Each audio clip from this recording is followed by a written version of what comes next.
Top 10 pinakagwapong na link kay RC Munoz. 10.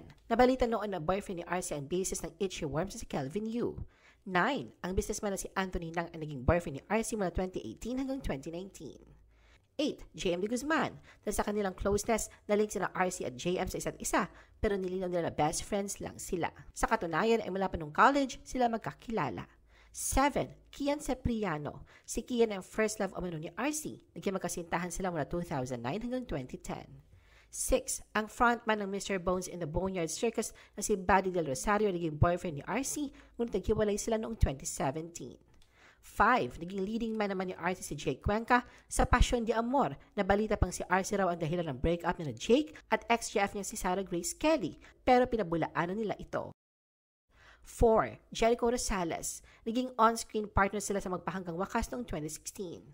3. Derek Ramsey. Nag-click ang team up ni RC at Derek sa action serie na Undercover. 2. Sam Milby. Kasamang bumida sila ni Sam sa 2016 film na Camp Sawi. 1. Piolo Pascual. Naling si Piolo kay RC matapos nila magsama sa TV series na Since I Found You.